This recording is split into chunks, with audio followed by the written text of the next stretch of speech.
ಮೊದಲನೇದಾಗಿ 2.5 ವರ್ಷ ನನಗೆ ಸಿನಿಮಾ ಕೊಡಕ್ಕಾಗಿಲ್ಲ, ಅದಕ್ಕೆ ಕ್ಷಮಿಸ್ಬಿಡಿ.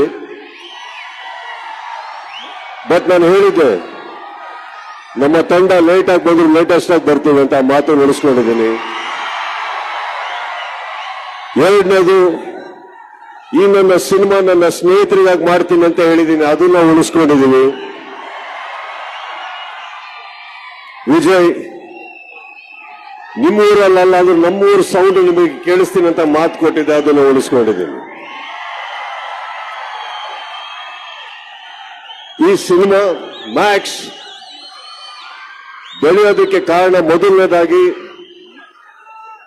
ನನ್ನ ಮಾಧ್ಯಮ ಮಿತ್ರರೇ ನಾನು ನಿಮಗೆ ಕೊಡ್ತೀನಿ. Thank you so much. Because ಇಷ್ಟೇ ದಿನಗಳು ನನಗಿದ್ದಿದ್ದು PR ಮಾಡೋದಕ್ಕೆ, ಒಂದು ಪಬ್ಲಿಸೈಸ್ ಮಾಡೋದಕ್ಕೆ, ನೀವೆಲ್ಲರೂ ಅದಕ್ಕೆ ಸಹಕಾರ ಕೊಡೋದಕ್ಕೆ thank you all. I love you all. Thank you so much. Thank you, really thank you. ಎರಡನೇದಾಗಿ, ಲೇಟ್ ಆಗಿ ಬಂದ್ರು ನನ್ನ ಸಿನಿಮಾನ ಹೆಗಲ ಮೇಲೆ ಎತ್ಕೊಂಡು ಪ್ರೀತಿಯಿಂದ ಕರ್ಕೊಂಡೋಗಿ ಒಳ್ಳೆ ದಡಕ್ಕೆ ಸೇರಿಸಿ ಎತ್ತರವಾಗಿ ಬೆಳೆಸಿದಕ್ಕೆ ನಿಮ್ ಎಲ್ಲರಿಗೂ thank you, thank you and thank you.